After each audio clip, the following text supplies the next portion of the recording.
doing things you can't believe. Yo, what's good out there, good people in the world? You already know who it is. You got your three favorite guys from your favorite podcast, the 3-Man Weave Podcast, and we are back with episode 60. You got, with you as always, your boy Cannon, your favorite guy. You also got... Y'all already know it's your boy Hill.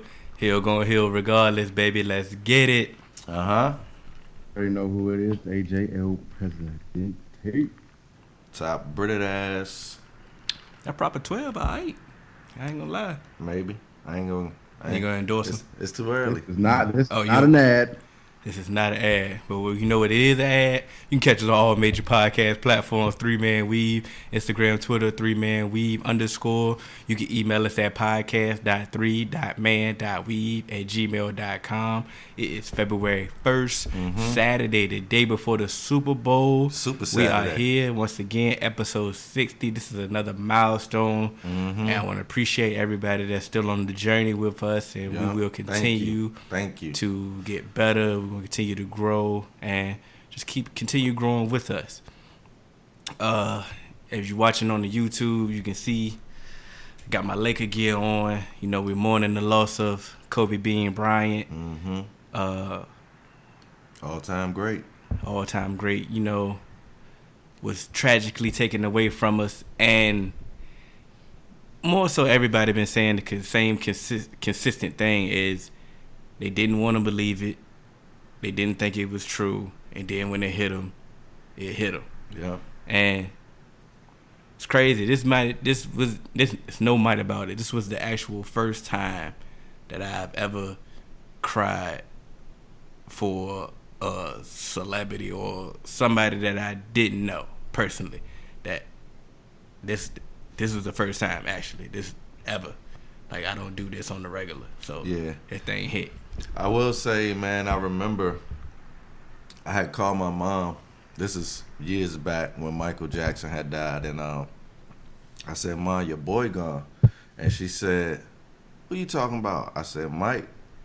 She said, "Don't you say that, Brian." And then she started crying. I said, "You really?" I said, "Turn on the TV," and she really was crying. I said, "You really crying right now?" She said, "I don't care what you say." She said, "I grew up with Michael." She said, "I came up on him." And she said she was just hurting for his family, even though she ain't know him personally. Yeah. You know, and man, I will say that this one did just hit different. I didn't want to believe it neither. I went through the same phases. Just didn't want to believe it. It's just so sad, man. But when it is true, you know, and we just had to accept it, but it definitely hurt. And I feel what you're saying, Hill. I don't know Kobe personally, but I really felt for that man, especially because he just went with his daughter, the other people, just the whole situation, just so tragic, man. Yeah, it was just tragic. What you got? Yeah, and I just want to say, to echo kind of woof woof, but yeah, like it was one of those things. I was kind of like, the initial report, I was kind of in shock, and I was like, damn, like some stuff, like I've kind of had some dealings with, death with people that are very, very close to me. So it's almost, not to say that I'm numb to it, but it's just like, I've come to realize it's a part of life. Absolutely. But what got me is the reports of children being on board, and especially the early reports saying that his family was on board. Yeah. And so the inaccurate reporting, that's one thing that really kind of just like struck a chord with me. Just the spewing of, okay, this is who was on board, this is who was on board. They killed Rick Fox. They killed all of his family. Man. They killed all of these people. That's the world we live in, man. And just in the sake of, I'm trying to break the story first. I want to be first, instead of actually trying to, allow people to process, allow people to cope, and allow people to say, damn, this person not only has a family, but he has touched and inspired a whole generation of basketball players a whole generation of, you know, just Authors. people. He did other stuff, man. Children's And books, everything. exactly. And so for me to kind of hear that, it was just like, all right, like that's fucked up. You know, we lost someone that inspired a generation. He, left his mark. But man, when I found out not only his daughter but other kids were on board, that's where I was really fucked up, because to me, it's the unknown, and it's just like Kobe. As much as people want to say, he was 41, which is extremely too young to die. He lived it up, though. He made the best of his 41 years. He's been in the league since 1996. He's been in the spotlight since then. He made the most, and he was transitioning to another part of his life where he was going to do great things as, I believe, a content creator, doing the detail and man. being a father, creating the Mamba Academy and stuff like that. But man, his daughter and the other girls that were on board, it's like they didn't even get to experience life. They didn't get to scratch the surface of their potential. And when I heard it, I kind of disconnected from social media for a little bit, just because I understood, like I started seeing all this stuff, like all the false reports and then all of these stories coming out. It's just like I didn't want to continue to see that. And people have their ways of dealing with things, and I just want to kind of act like, all right, it happened, I understand, but I don't want to continue to see it. Yeah. And I happened to get back online, and I seen UConn do the tribute with like a number 2 jersey for Gigi, and I'm like, oh damn. Like that's when I was like, she was so young, but she had all the potential, she had these aspirations, And but she had a following too, man. A young girl's following her, man. We would never really know. And and then also it's just like, as I was thinking, all these people telling these stories, but to me, I go to Kobe's family, like his wife is burying not only her husband but her daughter. Yeah, bro. That's so. A big sister lost her little sister and her father in the same day. Yeah. You know what I mean? To me, that's just like, that's too much. That's too much. That's too much for like how do you process that? How do you go through that? I know their other children are very young, so I'm not sure if they really can understand the magnitude of what happened. But when they get older, it's like a restarting of that process, that coping process. Because you gotta explain. You have to explain. Yeah, and bro, like, and then just thinking of all the people involved that don't really get talked about. Another group is those kids that were waiting for Gigi and Kobe Bryant and their other teammates to show up to the gym. Yeah. You saw how do you tell a group that large of kids that Kobe Bryant in LA, the big he's the biggest figure in LA as far as an athlete is concerned, that he just died on the way here. That's reality, man. That's the type of world that we live in, and people often take that for granted so much, man. You take, humans. We're resilient people, but we're also fragile creatures at the same time. Mm-hmm. You just don't realize how fragile you are until something happens, and man. Michelle, you crying again? Just making sure, cause we can't have me crying on camera again. I'm tired of crying. You seen Michelle crying about it? Nah, I'm trying to see she was wiping her tears. Man, I said, I shut down. I muted all my chats. Like, I wasn't responding to text messages. Candy called me elite responder. Like, I didn't do nothing. I shut everything down. I didn't get on no social media, nothing. I didn't watch nothing. Even when when I got back on social media and I seen Kobe videos, scroll past it. I ain't watched SportsCenter. I haven't watched nothing on ESPN, nothing on First Take, nothing on Undisputed. Like, nothing Kobe related. My first Kobe related anything was watching the game last night. And I didn't watch the game. Tough. This is my first Kobe related thing. I'm telling you, I didn't watch the game last night, and it was like rough, bruh. Bro. And my whole thing is, to me, I understand that they postponed the Lakers and Clippers game, like that, but man. to do the tribute and then play after that, you basically you basically ask those players to stand up for a funeral. Yes. A memorial. And to go play a game. And it's just like, that's too much. And Way too much.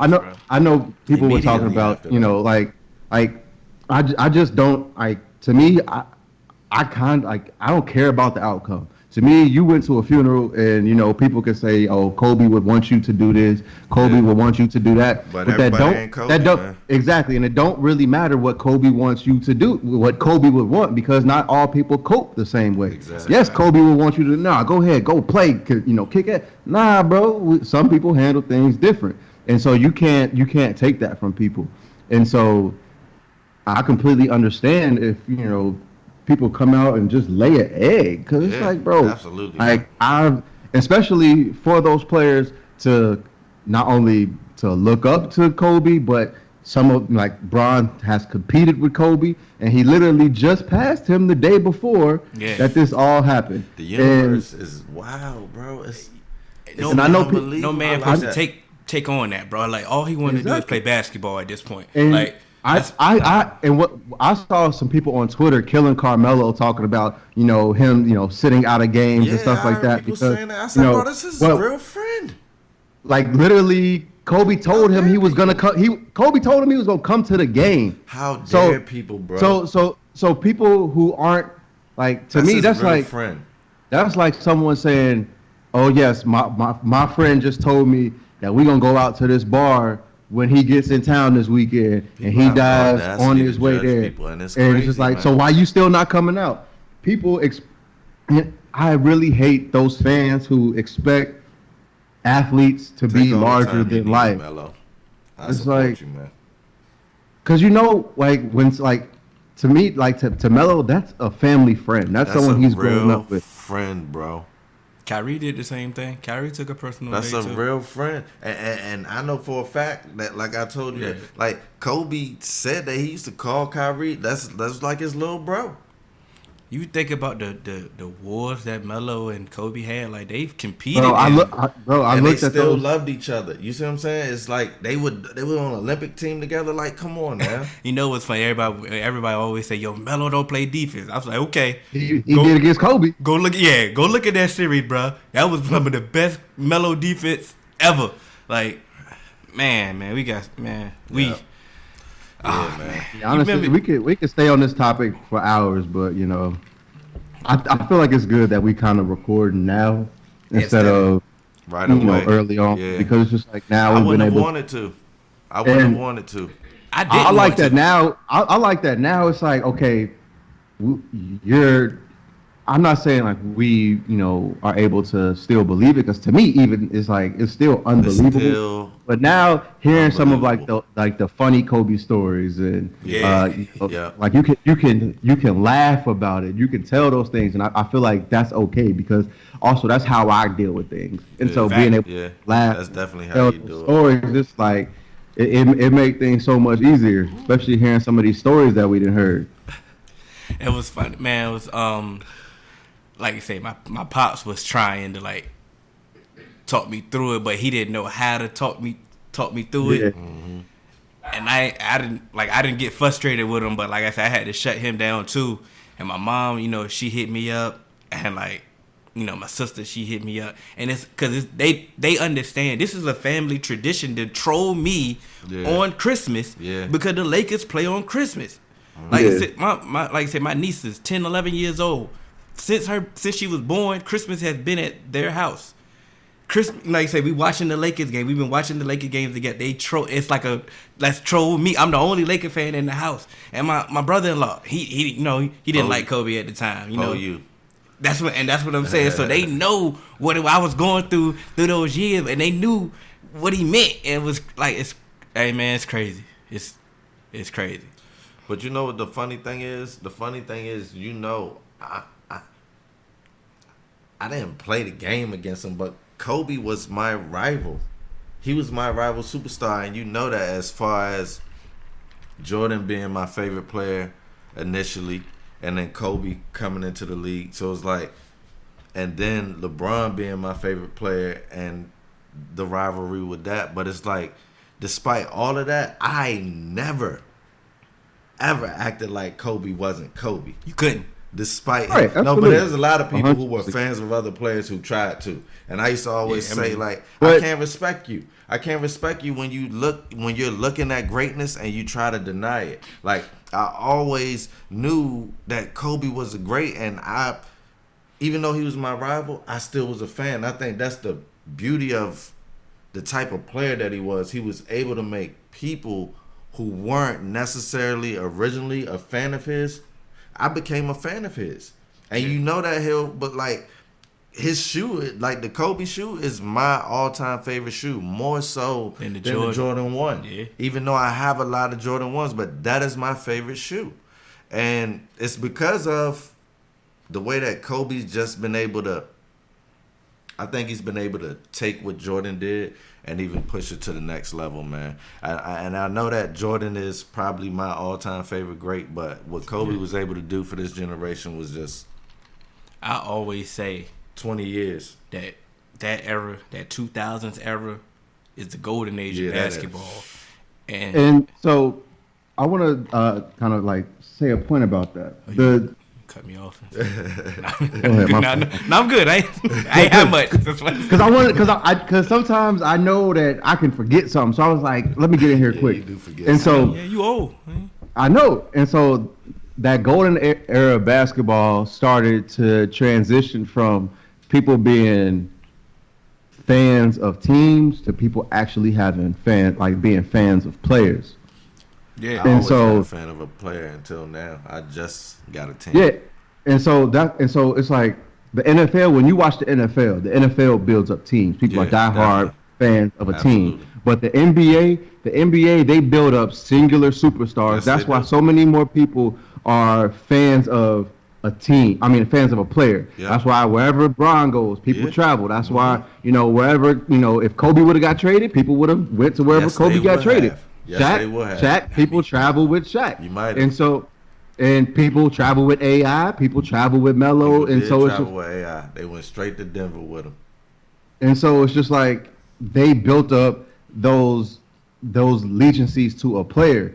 And so when you talk about like Cannon, when you were talking about people were so against Kobe, it's because that's what it was. That's what it was. People were Kobe stans. People were Yeah. Jordan. People like that older generation who were like Jordan, and those people who were coming up, and it was like, nah, Kobe. Like, do you see what Kobe's doing? Kobe's better. This, and that. See, that's why I love and then- AJ, man. And then so it just kind of took on, and it grew to something where it's just like those who really love Kobe were gonna protect Kobe to the end because they felt like Kobe was disrespected because they didn't believe that Kobe was getting the recognition that he should when it is compared to Jordan as the great. And so as the growth and the entrance of LeBron, it started to be that same thing. Those Kobe fans started talking about LeBron, like LeBron's not in this. LeBron's not on this level. He's not up here with us and Jordan. And then as LeBron started to come up, and people started to feel like LeBron may have passed Kobe, and then they start talking to Kobe fans, and it just kind of became that back and forth. So it's more so of not necessarily people not respecting. It's people are being a diehard for their guy, and they gonna ride for their guy. And a lot of people lose that logic and say he would never, do they this. do. And That's so a a lot of fact, people, bro. a lot of That's people a just fact. really started arguing. Like it made it seem like Kobe not shit because LeBron's playing in the moment right now. Yeah. But a lot of times, you gotta Never realize forget. that a lot of Never people was forget. talking about Kobe ain't shit when it was coming to Jordan, and then a lot of people was talking about LeBron ain't shit when it was so. It's just all of that. And what I do want to point out is, if you look at that era, Kobe he had to go up against a lot of. He went up against He- the dogs. dogs. The dogs, man. He went up against Dog. he went up against a lot of Yeah. allegiances. He went up against Jordan. People had an allegiance with AI, and he was coming up with that allegiance with AI. People had an allegiance with Braun.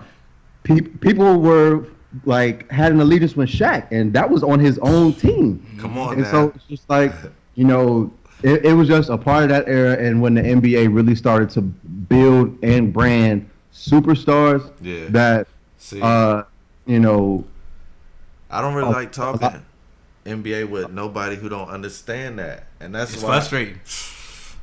It's I've frustrating. tried to And explain I that know- same thing that you just said to people, Hill and AJ, Hill and I they have don't gotten into understand plenty that of arguments about dynamic, both. man. but They don't It's- understand that dynamic about the whole thing, about the whole Absolutely. the way that superstars are advertised by the NBA, and the way that fans, you know, choose to connect with them.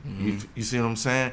And like you said, during that era, we were identifying with singular players more than we were with teams. Even though you had people like Hill, who is a team guy. Hill has always been a team guy. But when you look at the fan per capita, Yeah.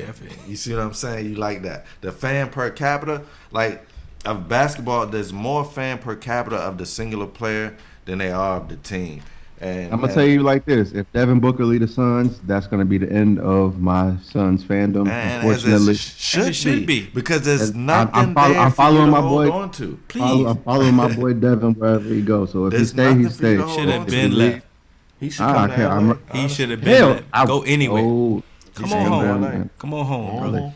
I'm going wherever Come on. Devin goes. But back to your Stay point, up we there. had a lot of See, I met AJ We're later. blessed to the era that we seen.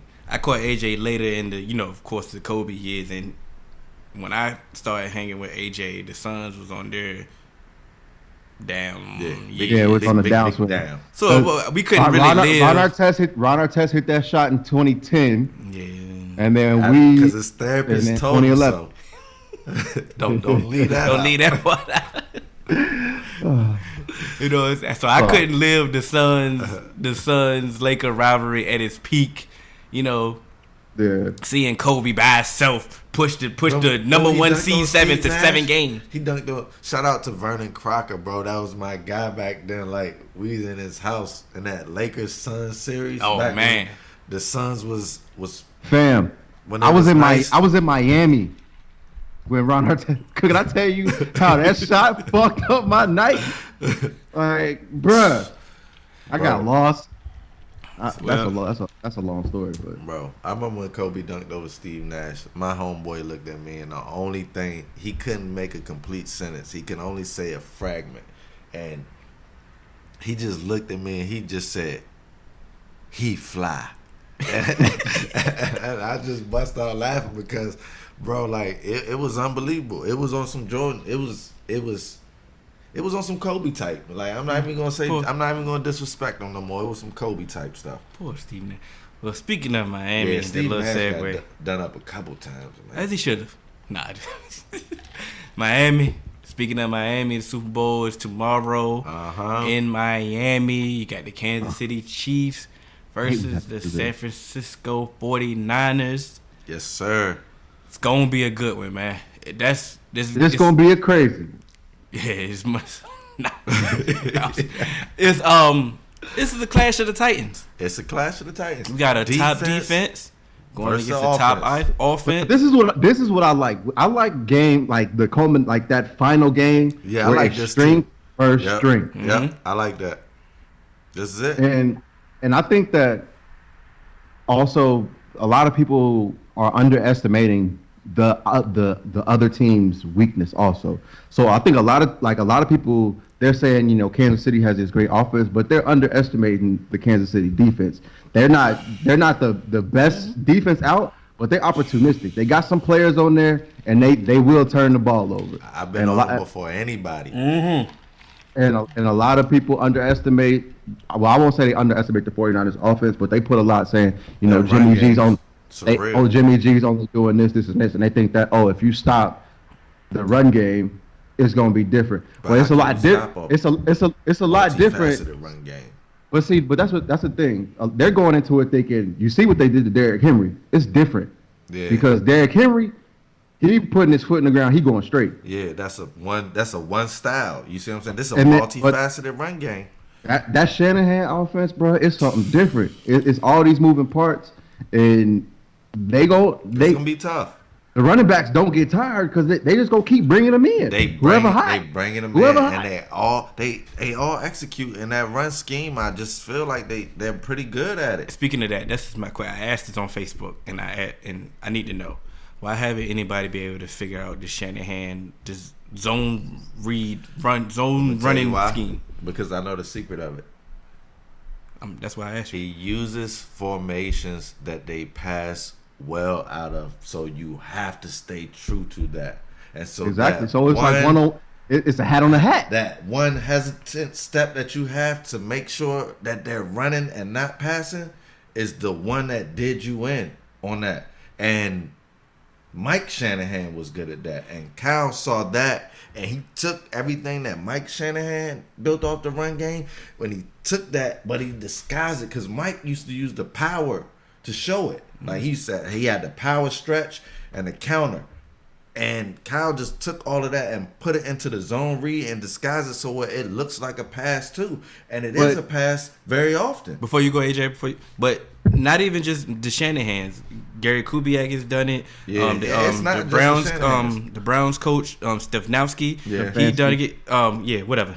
Whatever. Get it right. It's more people that have implemented the zone running scheme, and it seems like it's unstoppable. Now, this is a copycat lead. This is something that you've seen on film, and my question: why haven't throughout all these years? Okay. Why can it not be stopped? I understand how I understand with play designs It and has you disguising it. When the Redskins tried to use it before AP. So I don't want to hear that. So there has been sorry teams that have used it and it hasn't worked. Because here's the thing. I didn't. Like, I'm sorry. No, because I understand what it takes to run a zone scheme. It takes an agile offensive lineman that can get out into space. And so if you have a solid guy who's good at pass protection only, you won't be able to run that scheme good. So if you have one of those coaches that just believe in the philosophy and want to force players to conform, then the zone run scheme can fail. But if you have a guy like Kyle Shanahan who understands that I have to adapt as a coach and I have to use what I have, or if I'm allowed to build, I can go out and get what I want, he's going to get guys that fit what he wants. And it's working. And so that's why he's kind of like an offensive guru. So I know, Hill, you were asking why it works. The reason why is like it works, and some people, it seems like they haven't been able to figure it out. The teams that run it well, they have not only the personnel to do it, but they're committed to it. Because in the zone blocking scheme, you need two things. You need interior offensive linemen who are agile because you need them to get to the second level. Got to get to the second level. So they can put a hat on a linebacker or a safety in the box, because that allows your running back to make one cut and nobody touches him for 5 yards. And you also need your receivers to block.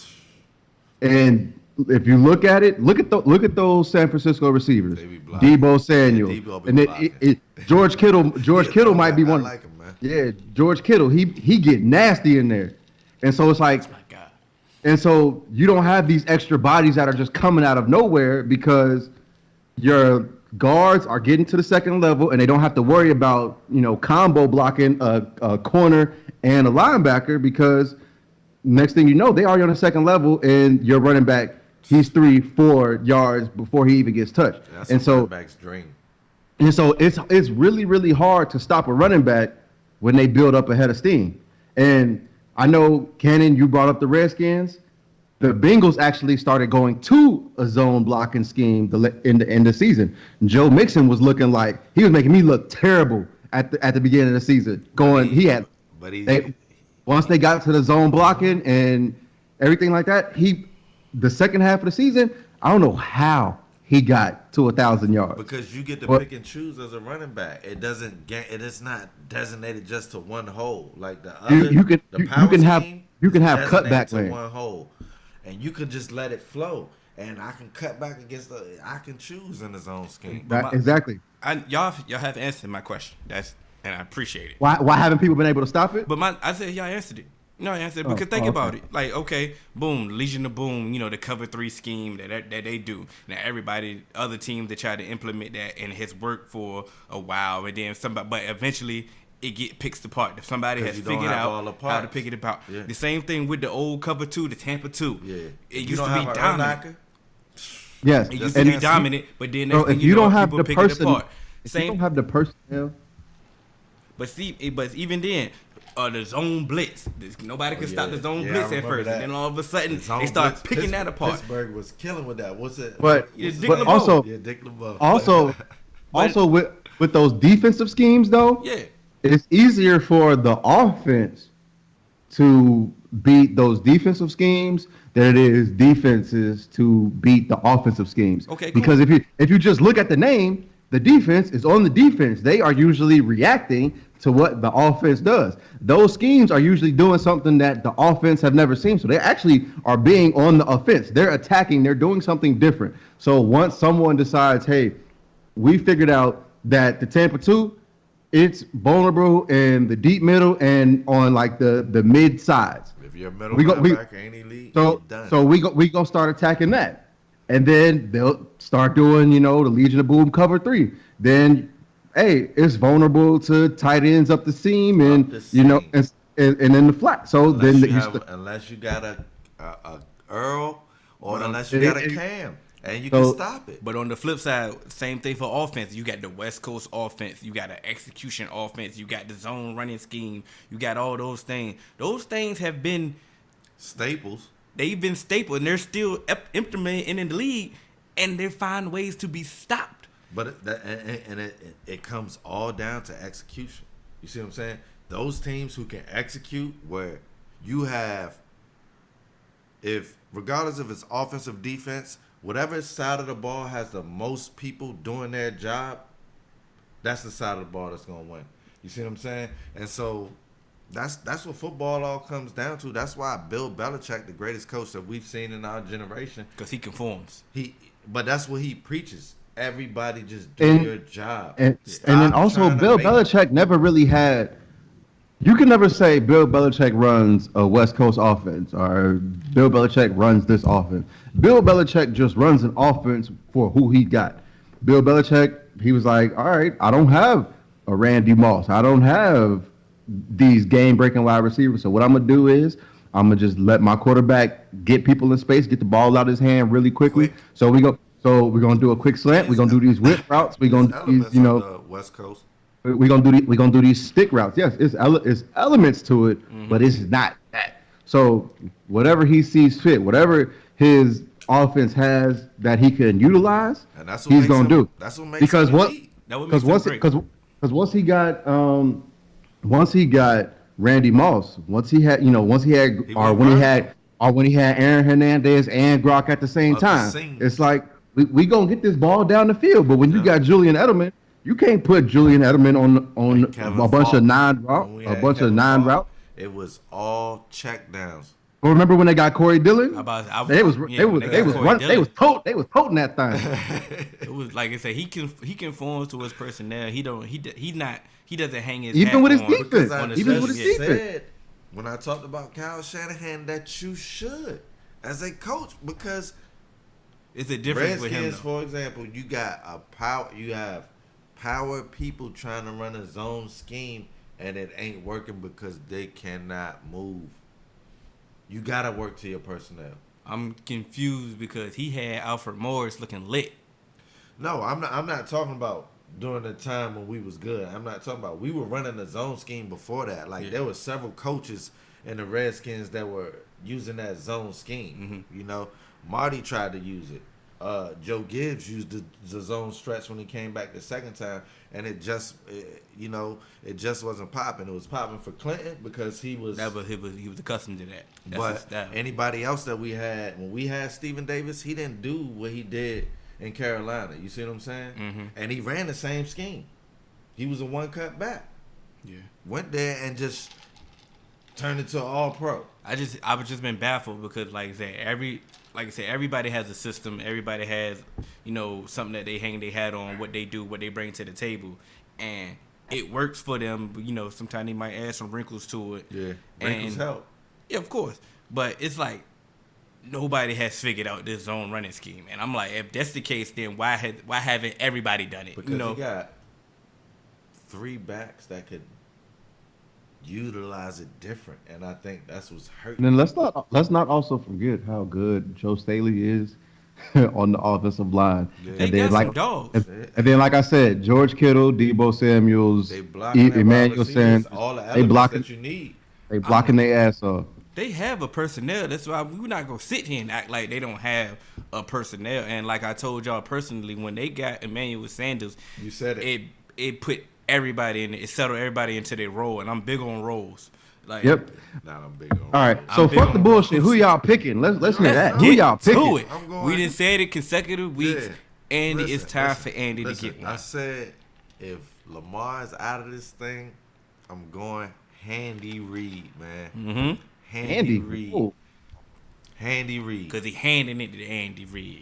You're not even catching it with Cannon doing. You're not even catching it. I'm Tay-Rock behind him.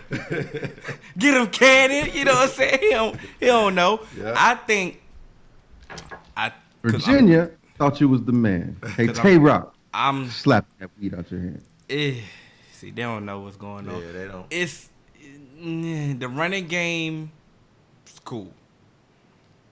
Running game is great. Jimmy G gonna have to throw this rock. He gonna have to, man. He gonna have to because they get stout up front. And I'm not knocking Jim. I'm not gonna. You're in the Super Bowl now. Yeah. Whatever. Yeah. Y'all ready? You here? Yeah. But they gonna score some points. They putting them up. Are you gonna be able to do that too? And you gonna have to match that. I don't care how great this running game. You could try to play keep away with the Chiefs and all that is fine and dandy. Salute. Thank you. Oh. I just feel that it's the Chiefs. But this is going to be the greatest. This might be the greatest Super Bowl in a while. I hope so. What was the last great Super Bowl we seen? Seahawks. Last great Super Bowl. That was good. That was good. Yeah. It started off slow. It came to the last play. That was I know. Good. I think it started off slow and then they got rocking. That was good. The Giants and Patriots, both of them, those were good. That's a wild. That's why I'm just going back. Yeah, that's a minute ago. It was tight in St. Louis. All Super Bowls ain't good. No, most of them are blowouts. That second Patriots Super Bowl against the Panthers. Yeah. That game right there. Yeah. That shit was back and forth. I remember that. I was at my grandma Rose on that team. Was he already on that team? Mm-hmm. Nah, because I believe that was I think that was the Stephen Davis. I think that was the Stephen Davis shit with Musha and Muhammad.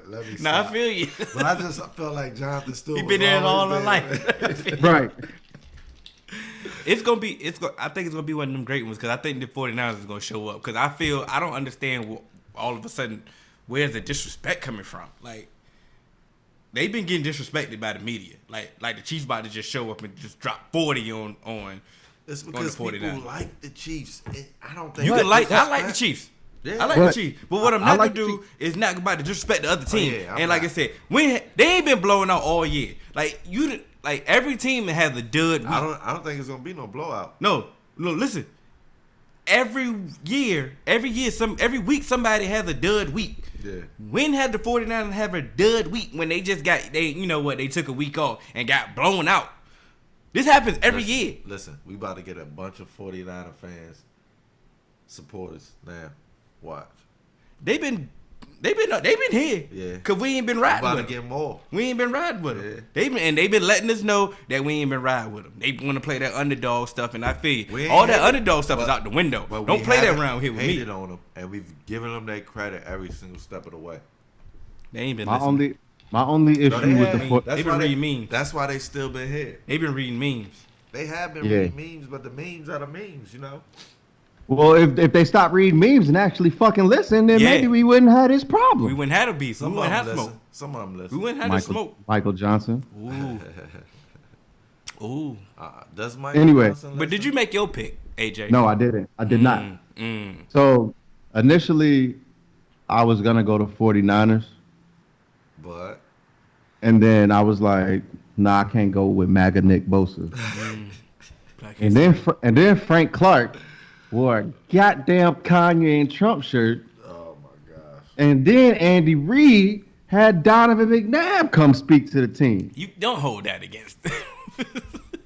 I'm like, what the hell is you doing? That's this guy, man. But I think I hate to do this because we all go on with the Chiefs. And so usually that means that when we all with somebody. But the reason why I'm going with the Chiefs is that I'm going with the Chiefs because of the speed on the outside. Yes, Richard Sherman has had a great year. Yes. Like a beautiful resurgence. Yes. But are you putting your money on Richard Sherman covering Tyreek Hill all game? We know his kryptonite. And what I say about I ain't never been sold. I understand he ain't Bro, never been sold. listen to me. But his When- kryptonite has always been small, shifty receivers. Yes. But Every year. That's everybody. and look, and then look. Get strapped. So this is my thing. If you, so we know what his kryptonite is, and we know his game. So if we know which side Richard Sherman's going to be on, I'm putting Tyreek Hill on that side every single time. Every single time. Because can you imagine, like, Sammy Watkins is their third receiving option. Bro, Sammy Watkins is trash, bro. Like, No, but I'm saying he's their, like, when it comes to speed, he's their third. He's their third receiving option behind Travis Kelce and Tyreek Hill. And then you still got Miko Hardman. That's just entire. That's just what two, bro? That's just entirely too much goddamn speed, bro. Pretty good at that. That's just too much speed, and the team speed. I gotta go with the Chiefs, bro. But then Just that you team got speed. the unicorn running the whole show though. I feel you. That's the difference. AJ, I'm sorry. I didn't want to ruin your point. Sammy, what tools does Sammy Watkins have again? I ain't saying shit about Sammy Watkins having tools. I'm just looking saying at Cannon. He got speed. So? And he got physicality. What? If Sammy catches the ball, he's hard to tackle. He's hard to tackle. Why he don't catch passes then? He just out there running track. We talking about Sammy Watkins, bro. Like, he ain't showed up since week 1. Bro, stop, man. Stop what? I'm just saying, like, why you going on Sammy like this? Because of his statement. Yeah. Because of his statement. I mean, he let his his statement is aligned with yours. But listen, he's all I said was that as your third receiving option, and you still got speed. He ain't even the third. Is he the third? Yeah. Where DeMarcus Robinson rank at then? Behind him? Because Tyreek Hill missed some games. Tyreek Hill missed some games, and who stepped up? Robinson. It sure wasn't Sammy Watkins. Robinson is number 2, honestly. That's what I'm saying. Because Tyreek Hill missed a lot of games. And Sammy Watkins ain't step up. And it's Kelce. We only know Sammy Watkins because he's a name. Let's be honest, bro. We only know because of Clemson. And he got traded up. They traded up for him. If he wasn't a name, come on, bro. Sammy Watkins. Buffalo been. Sammy Watkins. They been new. Sammy Watkins, bro. Come on, bro. He ain't nothing. Crowder. Yeah, I want to talk about that. He might as well be the new one. Why? All I'm saying is just if you go through it as far as yards per game, Sammy Watkins is their third receiver option. That's all I was saying. I feel you. It's all good. I ain't switching up nothing if I'm Andy. I'm playing my game. You know what they're gonna do. If I'm handy, listen. I'm running it more than you thinking I am though. What? I'm running it more than you thinking I am. You running the ball? Yes, if I'm handy. I am. I may do a whole lot of play action fakes. See, to me, if Andy's playoff and Super Bowls work, man. For some reason, bro, they work, bro. If Andy gonna run the ball, he got to get the run game off because he's passing, and the passing has to success. Definitely. Because most teams try and run the ball, and establish the run. He's got to establish the pass. He got to establish the pass. He got to get in his rhythm. He got to get in his rhythm. You know what? He can taste it, bro. He got big game demons. he can't mismanage the clock. Not If this Andy time. Reid can manage the fucking clock, That's what, bro. He got big game demons. We not gonna sit here. It's a reason why we rooting for him. But it ain't. Well, wasn't his fault that McNabb called that timeout and started early. Bro, that's one game. What about them 4 years before they was trying to get there? They just didn't have the pieces to do it. Bro, they Shit. had. Come on now. Come on now. Come on now. We're not gonna do that. We're not gonna do that. It's a reason why he compared to Mike D'Antoni. Like, it's a reason why. All right. you put up points. How much longer is that gonna last? It's over. We gonna find out. By 11 p.m. tomorrow Eastern Standard Time. If they lose over. again, then what? If they lose Oh, again, and then I what? get- Then I'm I'm about gonna to- have to I'm come about on to here fuck- on episode 61 and eat my words, but that ain't gonna happen. So it's like We rooting for him. All I'm saying is I'm he not gotta get. rooting. I want him to get in. I'm He not get in rooting. rhythm. I'm Like I said, betting on it. he get a rhythm. He gonna be untouchable. And you know what I'm saying? It's nothing to worry about. Handy Reed, man, I and a feel you. unicorn. I feel you.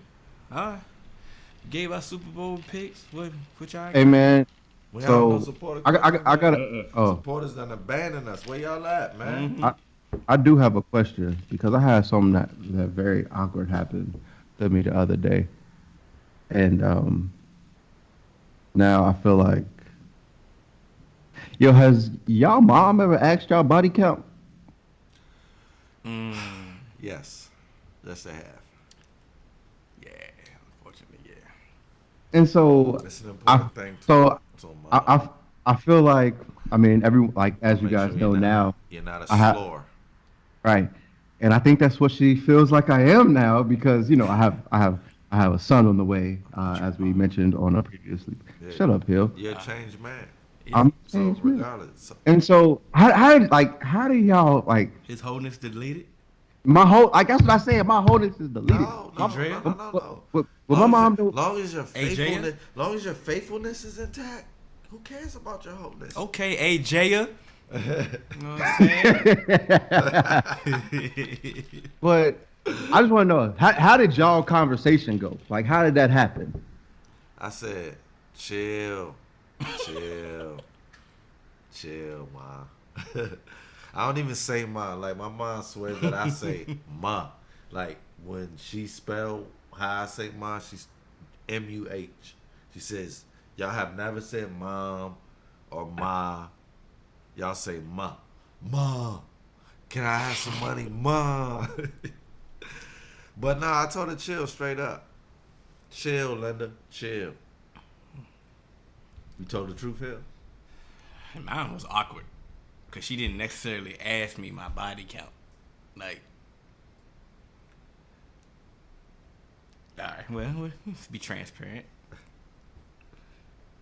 She asked me was I gay. What? Whoa, what? What? What? What year was this?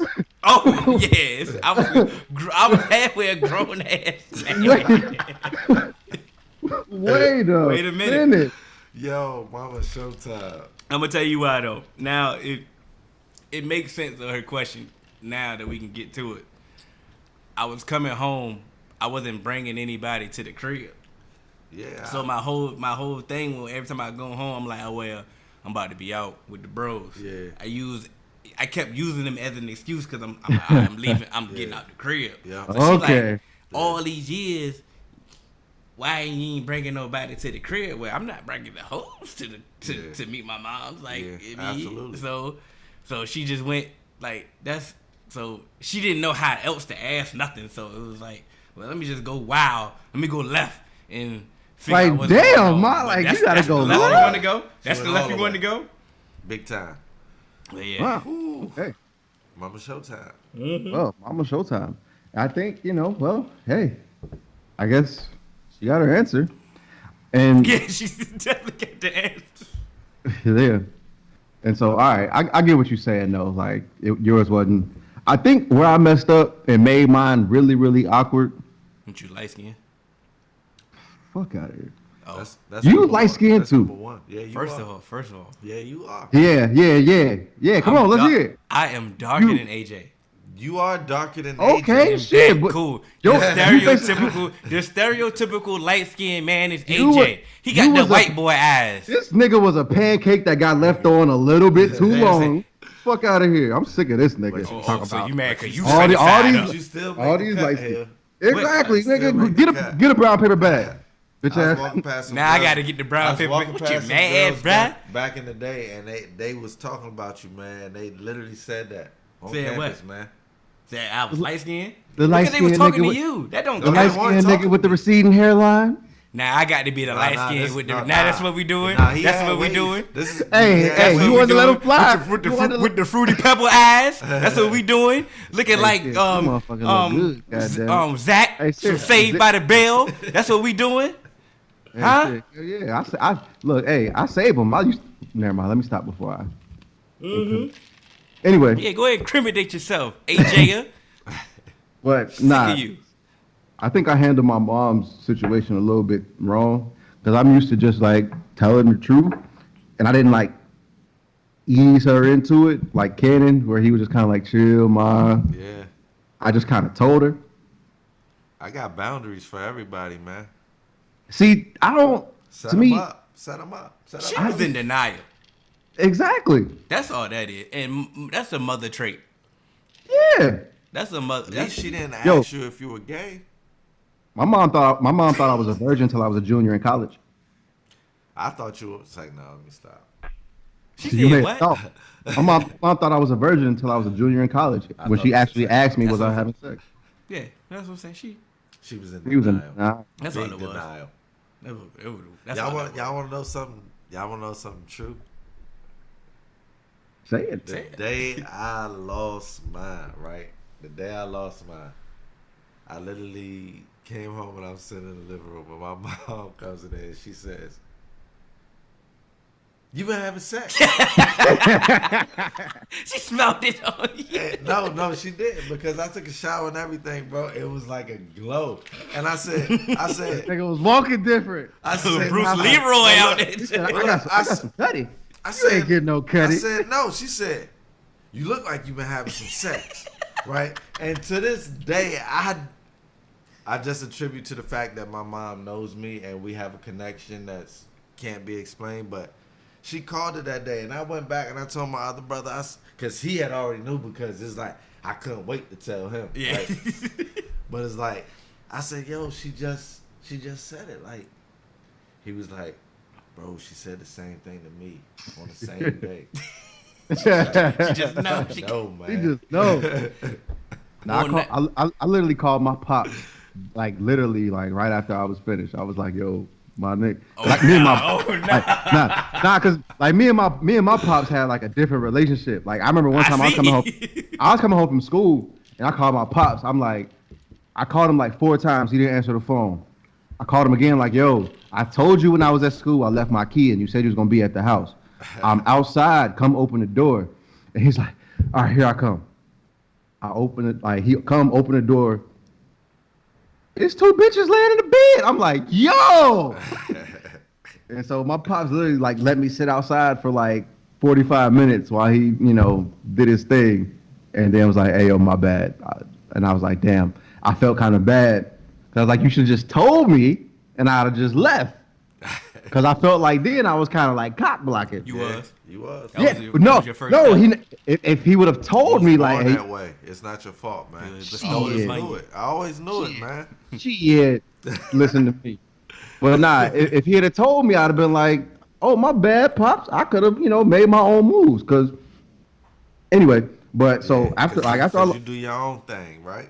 after I lost mine, Yeah. I called my pops. I was like, yo, and he was like, yo. I was like, and then before anything, he's like, you started fucking, didn't you? I'm like, yeah, nigga. First thing he said, he was like, you kill it. I was like, this is my nigga. Probably not the Rest in first peace. time. I'm gonna keep it a buck. You Better, probably yeah. did. Come on, like, AJ gonna lie. Probably did. I ain't gonna lie. I'll tell you off mic. I feel you. I rolled the Yeah, bike yeah. to my first joint. Mine was fresh Oh, after she baseball said- practice, Found no that shower. Man, she sent me that text, boy. I was looking like baby boy on the bike. Boy. I hit that corner. I hit that. Hey, yo. Don't worry about it. I am there. I've been waiting for this thing for the longest. What? Hey, no, hey. I don't even think I got out the house. By the time I got out the crib, I called my squad. Hey, yeah. Cause in my circle, I was the first one. It was like the wood. Yeah, we ain't had no pot, but I was the first one. So I'm like, yeah, what up? What up? They like, See, I was the last. She stayed up I was far, bro. Hey, Yeah, nah. I was the last one I did. because I was the youngest. I was the youngest out of my group, so I was kind of like, I was the last one, and so I'm just like, all right, man, I gotta do whatever I can. I'm like, everybody talking about this shit. I'm like, I ain't gonna allow them on the slab, so I was like, fuck it. And it was the most random shit ever. It was just some girl. She was in my art class. I'll never forget. We actually cool, quote unquote, till this day. We don't talk no more, but and so like. She had back in the day, like the girls, they used to have their thong come over their pants. So like I was just in art class, and I just grabbed it and popped it. Yeah. And she was like, "What did you do?" And I was like, "My bad, I was trying to take it off." Surviving AJ. Yeah. I definitely could have been Me Too. The Me Too moment. I'm telling you, when we blow up, the Me Too moment coming straight for you, and they use this as evidence. Hey, but then I told him no. Her aunt dropped her off, and I was. He won 18, so we good. You got okay? Was he? And her aunt dropped her off willingly. So her aunt did. She assessed. That type of stuff used to happen all the time, man. She was like 2 years older than me. Yeah, man. Bro, I was fresh out of baseball practice, no shower, nothing. I was just a straight Mr. Planner's Peanuts, all salt. Oh yeah, plenty. They definitely got some salt. Big salt. Oh, Morton's. All salt. Lowry. Whatever salt they got some of this salt. Hey, they definitely got hypertension. Off real. I was giving salty up. Hey, look, this episode 60. Big 60. Big 60. Big Yeah, 60. Big 60. We done went, man. We on all major podcast platforms. 3 Man Weave, Instagram, Twitter, 3 Man Weave _ You can email us at podcast.3.man.weave@gmail.com. Once again, this is the day before the Super Bowl. R.I.P. Kobe. We getting up out of here. Andy Reid, aka Handy Reid, out here. Yeah. Pause. We getting judged by Nichelle, so we got to get up out of here. Yeah. So, oh wow, not Nichelle, you can't be doing that to us. Plenty side eyes. Like we getting side eyes, so we got to get up out of here. Keep our wholesome image for everybody. Yeah. So we out here. Yeah. Intentional Productions, y'all check it out. Definitely check out Intentional Productions. Make sure y'all follow us on all social media, please, man, please. And hey, like Cannon said, where the hell are our supporter questions? No. Hold. Before we go, y'all got some pull-ups set up? Bruh. They ain't followed the instructions, but they definitely text me. I got some pull-up sections set up, bro. My homeboy Nettie said that he sent something, but I ain't see it. Something. I ain't see it. See? You ain't get it. They'll be following directions. They don't. I said they didn't follow directions, but they definitely text me. Hey, and that's not how it works, though. Damn, I don't got none. I guess don't nobody really want smoke with me. I guess. But I don't know why. You know why they know? They probably all want Hill AJ because they know for a fact they can't win against Cannon or AJ, bro. So they think they got a chance with me? They think they got a chance because they say, bro, Cannon and AJ don't waver, man. They don't waver, bro. I waver? Hill might waver sometimes, man. He'll play the tough guy. He'll play the tough guy, but if we look at the statistics, more likely to listen. If AJ believes something, he won't even listen to your points. If Cannon believes something, he won't even listen to your points. Hill will at least listen to your points and try to be objective. I will say that. And that's just me being self-reflective. AJ, you're the same way. I know you don't, bro. You don't want to admit it, but when you believe it, you don't listen, bro. Hey, like I said, my pull-up sessions is set up. I just got to set them up. They set up. I just got to schedule it when we going to actually do this thing. You know what I'm saying? Right. The smoke ready. The smoke ready. Y'all already know. Bring your A game. We waiting. We're 60 in. We really do this. You feel me? So bring your A game. That's the part that they didn't really understand. We do this, bro. We 60 in. Yeah, we really do this. When them bright lights hit them, It's over, man. We out, man. Yeah. Show up and show out.